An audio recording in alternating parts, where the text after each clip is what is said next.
Dan untuk melihat secara langsung keberadaan kawah putih tersebut, tim konon katanya pun bergegas menuju Bandung untuk menjalani eksplorasi dan mencari tahu mengenai kebenaran dari cerita mistis dan mitos yang berkembang.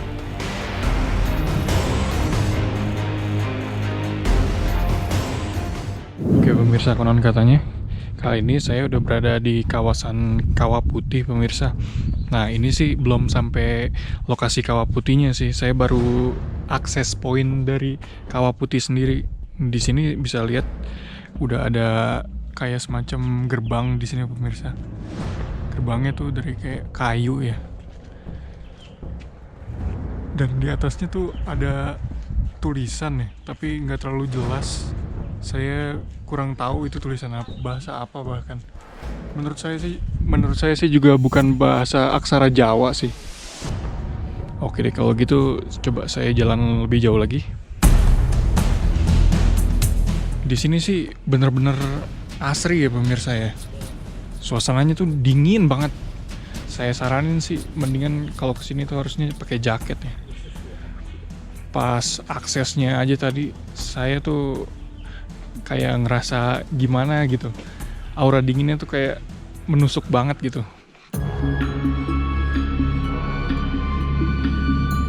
Jadi pemirsa, tadi tuh aksesnya tuh saya ngerasain tuh jalanannya tuh berkabut banget. Oh sebentar pemirsa, saya kayak ngelihat di sebelah situ tuh kayak ada semacam kubangan ya, bisa dilihat tuh dari situ tuh kelihatan jelas.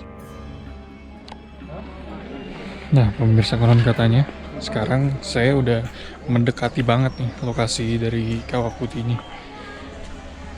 Kalau bisa kelihatan dari sini tuh, dari situ tuh udah kelihatan kayak warna dari danau Kawah Putih itu sendiri. Yang saya dengar tuh dulu tuh kayaknya sih pertama kali ini ditemuin oleh ilmuwan Belanda ya. Dan bahkan dia pun tuh takjub gitu sama pemandangan di Kawah Putih sendiri karena danaunya tuh unik.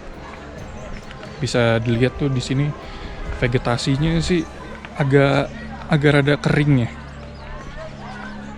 Dia karena mungkin daerah kawah ya, karena panas.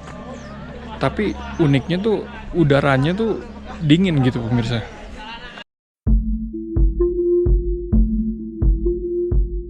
Nah pemirsa, konon katanya saya benar-benar udah sampai di depan persis danaunya. Bisa dilihat tuh itu danaunya, warnanya biru begitu, biru agak kehijau-hijauan.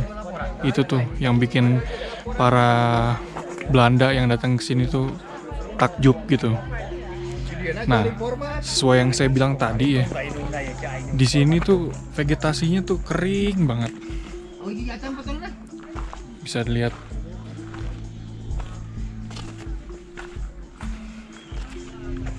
Dari situ kelihatan pemandangan gunung yang katanya itu Gunung Patuha ya. Nah, berhubungan Gunung Patuha tuh jadi yang saya dengar Kawah Putih sendiri tuh kayak bekas letusan dari Gunung Patuha tersebut terus menciptakan sebuah kawah gitu pemirsa. Nuh, bisa dilihat tuh.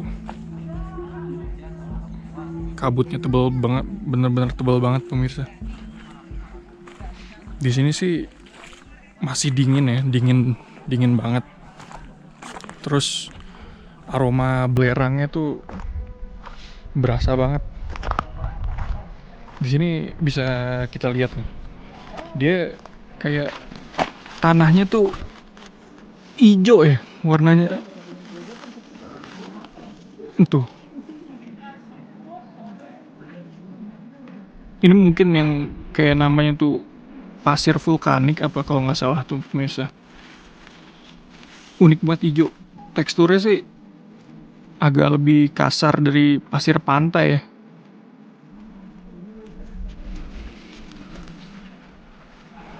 Saya coba mendekat. Di sini sih udah dikasih batas nih. Kita hanya boleh sampai sini. Dari situ kelihatan jelas tuh transisinya tuh. Dari kayak hijau keputih-putihan gitu. Terus pas di tepian pantainya nih, tepian ininya nih, terus dia menghijau. Bau belerangnya bener-bener menyengat banget pemirsa. Bisa dilihat di sini kabutnya makin tebal ya. Walaupun ini sore hari, tapi kesannya tuh jadi gelap gitu karena kabutnya ini.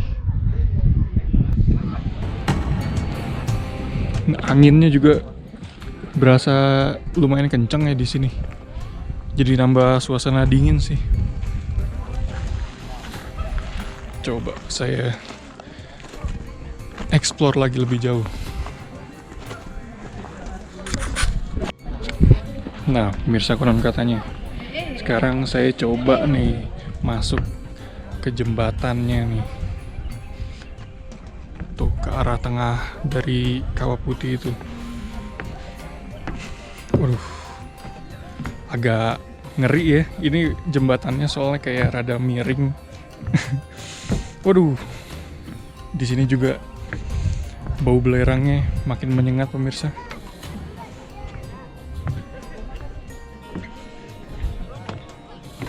Airnya tuh bener-bener pekat banget.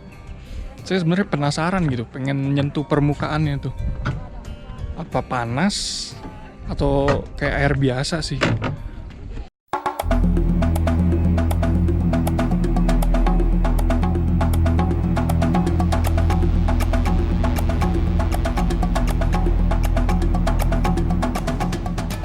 Nah, konon katanya juga tuh pemirsa, bahkan dari tadi aja tuh saya nggak ngelihat kayak ada hewan atau burung lah biasanya tuh. Ya emang mitosnya tuh burung aja tuh nggak bisa gitu lewat sini karena kabutnya tebel, terus udah gitu mungkin belerangnya kali ya yang agak bahaya tuh. Mudah-mudahan sih nggak terjadi apa-apa sama saya. Oke, coba saya naik lagi.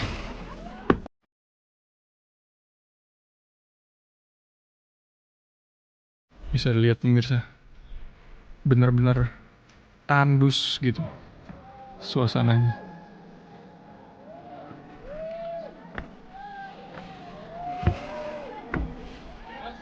Bahkan tadi itu tempat kita datangnya itu udah rada nggak kelihatan karena kabutnya tuh makin turun, semakin sore soalnya.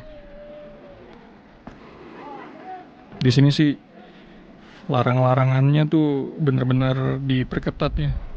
Di sini ada larangan merokok, larangan bersandar. Oh, di situ ada larangan membuang sampah ke kawah. Nah, jadi gini nih kondisi tengah dari Kawah Putih itu tuh. Coba saya lihat lagi, masih sama, pasir yang hijau, gradasi, terus danaunya yang pekat.